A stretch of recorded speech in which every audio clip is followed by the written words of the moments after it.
Hey guys, it's Mike Hanford here, and I've just arrived in beautiful Santa Cruz, California. We've spent the day finalising our trip plans for a kind of splitboard mission up into the Cascades. With the current trend being ridiculous lines in high consequence environments, we wanted to step away and spend some time out in the mountains with good friends and cold beers.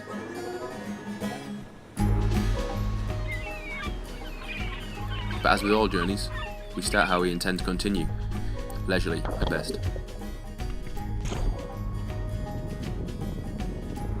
And while we are leaving the coast behind, the Frappuccino and Facebook stay with it.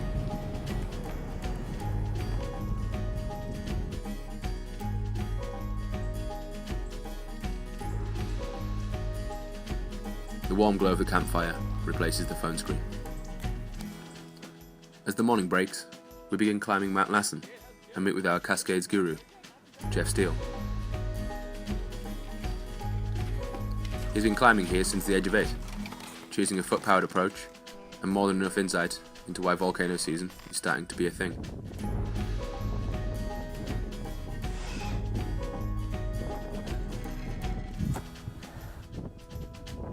You get to take everything in with the slow ascent.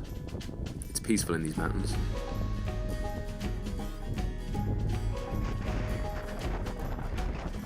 And we spy a rideable chute, access from a plateau just below the summit of the mountain.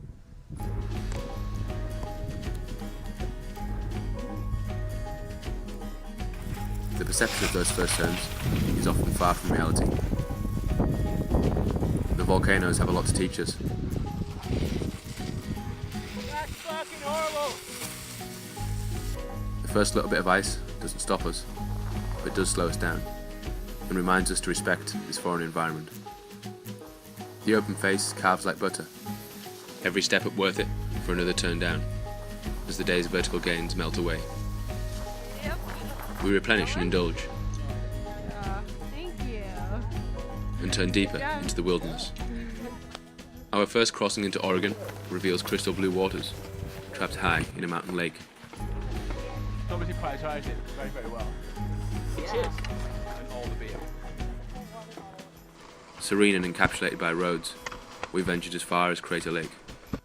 The creature comforts of a teepee, perched high on the rim of the crater, are worth more than the miles we, or should I say Blake, carried it in.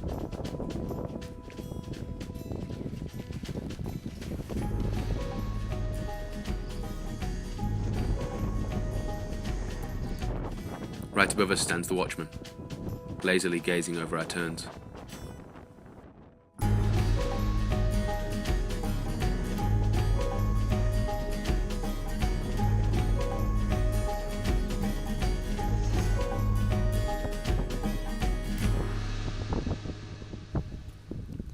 With the final steps of the trek back to camp, the golden sun sets over our day. As we pass each line on the map, we find ourselves with tentative steps into the shadow of the sisters. Their time will come, but for now it's an approach, long and slow up and through the trees until we leave the forest. Following our friends has led us to the furthest edges of the earth, as well as to hidden gems closer to home.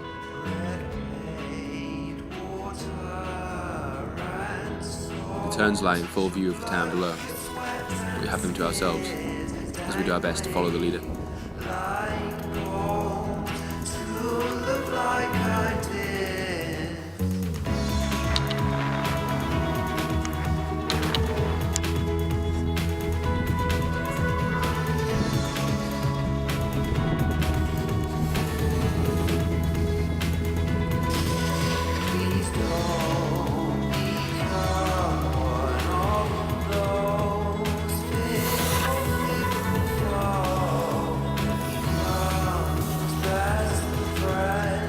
Alas, these weather patterns can't last forever.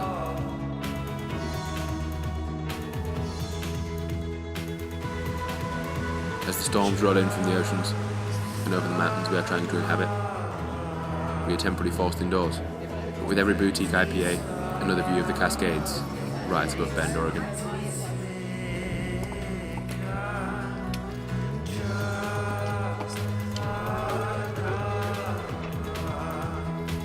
soon as we see our break, we make tracks, winding up between the sisters and into the heart of the Cascades.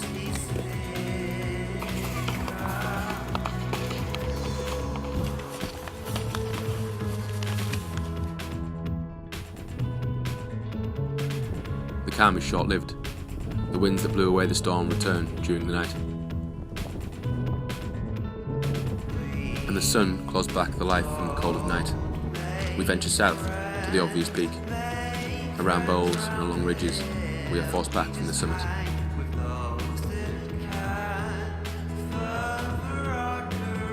The ridge runs long back to camp, and plans are pushed back another day.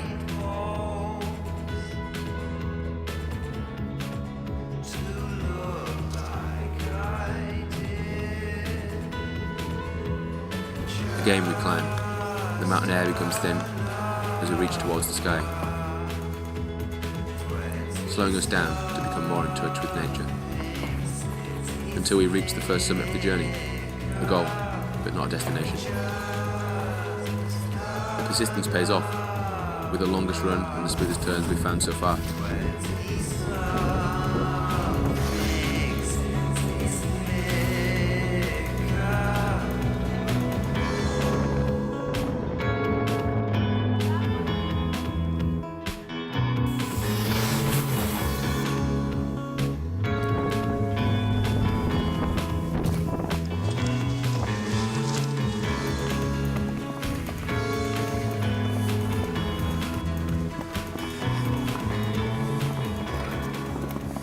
Through the burnt out forests and towards another day, another summit.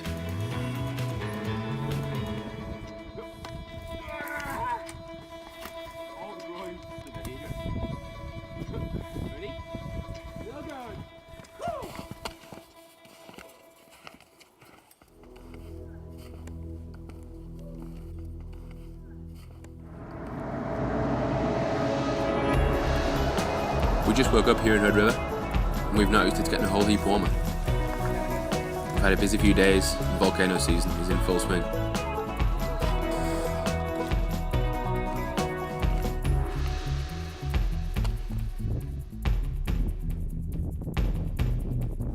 Staring into the heart of a recently volatile volcano adds a moment of reflection and perspective, and the journey in between. But something about Washington in the spring gets us in the mood as we surf the melting waters.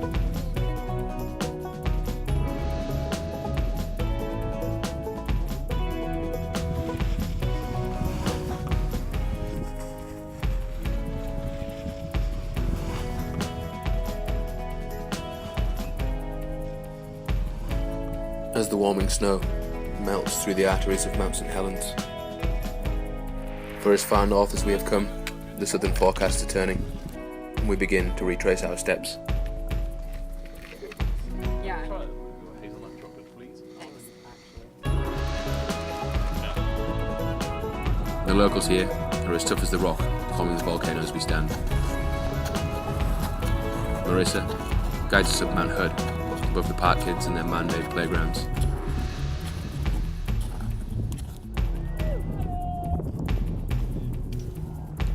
The third summit of 4 days, and we finally find our stride. The mountains haven't entirely warmed up to us yet, and it's still firm on the upper slopes. With background of jagged ice and rock, each of the mountains we have climbed has been unique, but with a ski field below, this would be an ideal place to start your own Cascadian adventure.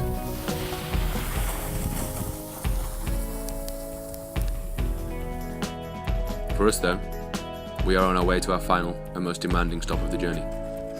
Mount Shasta has an allure to all who pass her on I-5. Towering above all around, it has inspired many of us to leave the beaten path and find our own.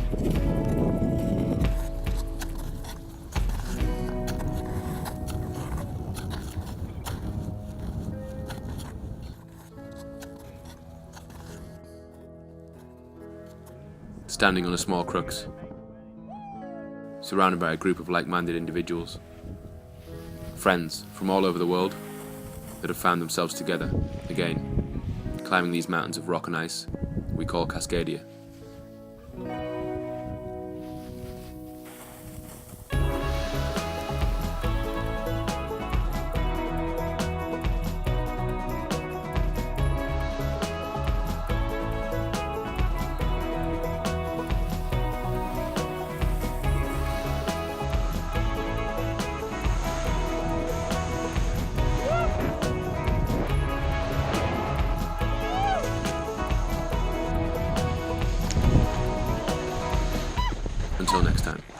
Hi. Hey, I missed you. Yeah, there was a lot of walking. Some hours.